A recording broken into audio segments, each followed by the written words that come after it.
Welcome back, you filthy exiles. So you'll notice that I am working for a couple weeks away, in particular during league announcement times, but that's all good because we've got a laptop that can play Path of Exile and a hard drive and everything else that we need to get crack-a-lacking.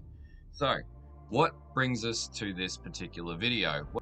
Well, in looking at the manifesto changes, it appears that Cold Dot is getting some reworking, in particular buffing across the board for Cold Sap, also Creeping Frost, and Vortex in particular. So I decided, bugger it, we'll bang it onto a standard character, we'll spec it up a little bit, but we'll make it SSF compatible, we'll produce a tree, and then basically get that working in real time and show you exactly how to get this build at a now I'll stress this is pre-patch notes, so this may be changed. The manifesto is indicating certain changes which I'll put up on screen, and yeah, uh, this is not where it's going to be with the patch when it comes out, but if anything, it looks like it might be significantly more powerful. But anyway, let's have a look at the posting on the forums and talk to why I've had a look at this build in particular. Okay, so looking at the changes to the tree, oh, there goes my screen, all weird and wacky. Okay, looking at the changes that they've indicated in the manifesto, at this stage we'll just focus on Cold Dot. So cold damage over time skills now deal more damage. Now what we can see here, Creeping Frost now deals an increase in base damage, up from or up to 2,225 from a low point of 1391. So this is a considerable increase in damage to Creeping Frost, which this build actually uses to buff up our Cold Dot. Now Cold Snap is getting a buff as well. It's actually not a mediocre buff, it's a significant buff, but also noting that Elemental Overload's getting changed as well. So Elemental Overload's getting a change as well. So basically, where we lose damage in one respect, we get damage in another. Also looking at Vortex itself, so previously the level 20 gem level damage low point was 524, which is going to be 787. So there's going to be some increases in Cold Dot at this stage as well, from what I can see from this. So they're going up to a high point of 2315 to from 1456.9.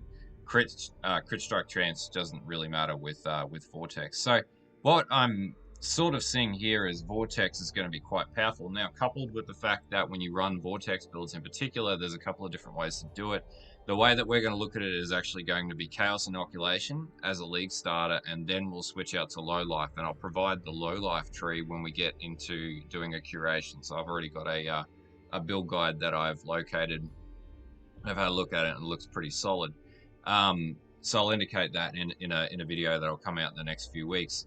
After the patch notes, of course, just to vet it and make sure that I'm on the right track. But basically, what I'm seeing here is an indicator that this build's going to be pretty much, well, it's been consistent league on league, but if anything, it's going to be more consistent for this next league, in particular because of the changes to survivability as well as auras. So there are some synergies that are going to come out of the patch notes that are indicating to me that potentially this build's going to be better than what it has been in the past. But anyway, let's have a look at the actual build itself, because I've put this together and I'll talk you through it, and I'll talk you through the tree. A standard character from a fair few leagues ago, which I got to level 96, and originally was a Golemancer, so we've strayed far from the path with this one. But anyway, what are we doing here? Let's have a quick look at this. So by no means none of this gear is optimized, and I'll note this. So currently the POB that this gets to kind of goes up to about 267,000 dot. Now, there is a target SSF POB, which I've got here, and I'll supply this as well, which goes up to 428,000 dot. This is basically because the medium cluster jewels that are used in this particular tree are different, and total ES in this tree goes up to close to 10,000, and I'll talk to that in a few moments, as well as to why this ES is higher than the one that I've got in my test build, and mainly that's around the minning and maxing of gearing that results in that. Now, I should also note that in trying to understand how this works, I've had to dig into the skill damage over time computations. And what you'll find is a lot of digging into these base damage DPS amounts and things like that is actually quite useful, which is what I've already done to determine what's actually, pardon me, what's actually affecting DPS as an overall. So anyway, weird ass noises. Anyway, we'll dig into this very shortly with the tree, and I'll talk through the tree. But let's have a look at the basic gearing. Wow, I would like to sell it, but it's a standard. All right, so none of this gear is by any means exceptional. Maybe with the exception of a Cinder Swallow, and a couple of items that drop from Cyrus as a standard, but we'll talk about that very shortly. So pretty much this is just using really basic Opal Scepter. Now, this Opal Scepter is not that great. This is just one that I went, this is about close enough, does elemental damage.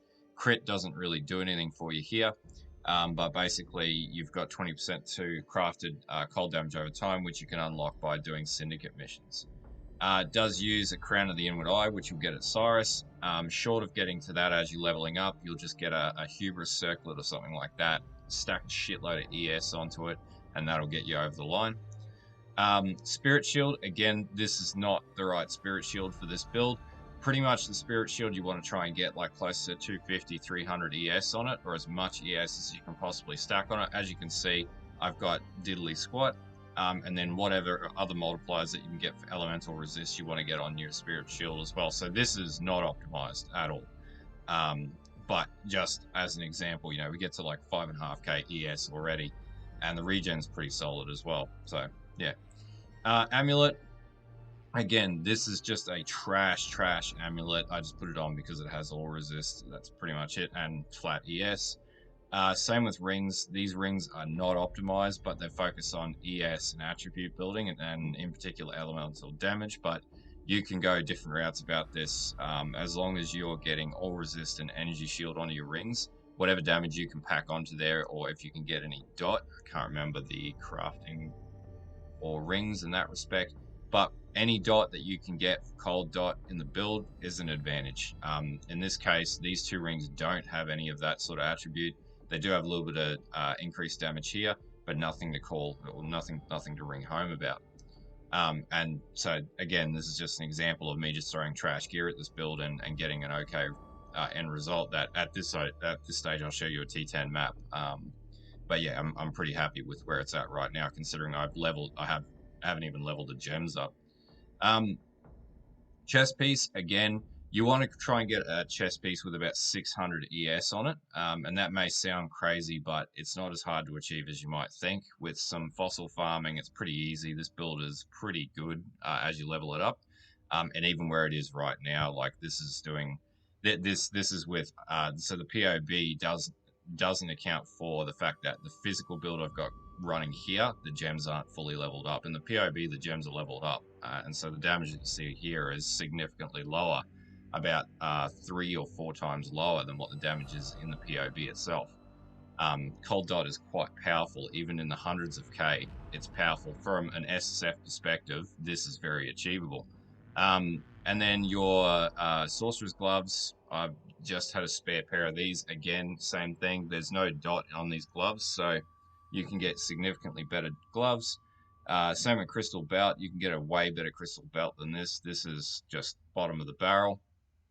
And then also, I just threw on a pair of Syntrex, which actually kills 2 nodes, and these aren't optimized because they only got 103 ES, which is trash, considering you can get 150, and that would get me close to like 6,000 ES off the mark with Chaos Inoculation. Currently also with this build, the way that it's structured with the gearing, it's borderline max block from a defensive standpoint. So we got 68% chance to block attack damage and 44% spell blocks. It's got a really good block. Should also note I don't even have an amulet craft on this. That's how sort of easy this build was to put together.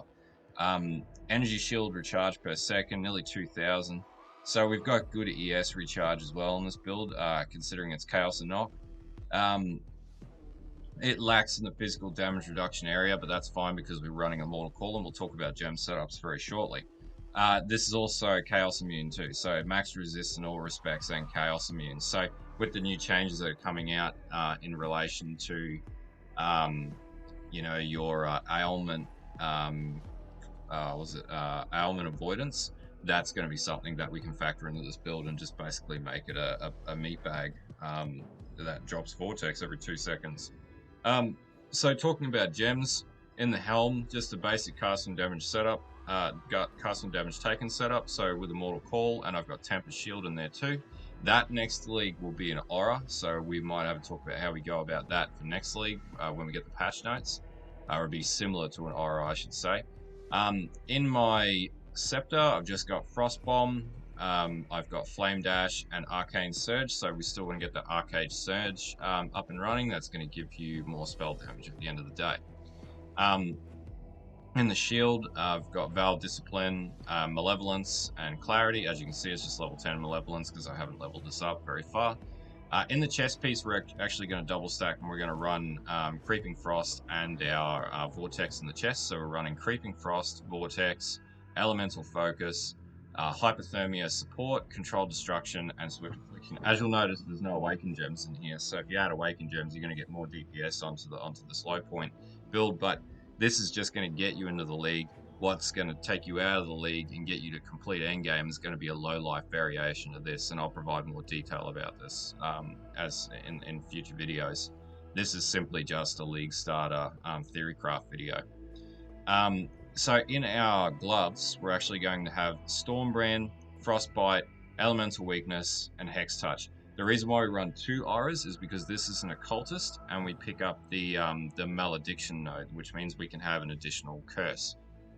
Sorry to say auras, I meant curse. So basically, and then any enemies that get cursed get malediction as well, which does increased damage to enemies as well by 10%. So pretty good node to have. Then pretty much that's about it. So the only other thing that we would have would be a cold snap setup, which you'll see in the second POB that I'll put up as a reference point as well. And then basically, as we run around, we're going to map Vortex to our main move button. Flame Dash is your mobility. I've got my Stormbrand just as my, your left click attack. I'll just drop the audio on this too. Okay, so for the tree setup on this build, we'll just put that away. Pretty much you're going to start, obviously you're going to start the witch nodes here. You'll pick up this node here. You could pick up this, actually you wouldn't do that.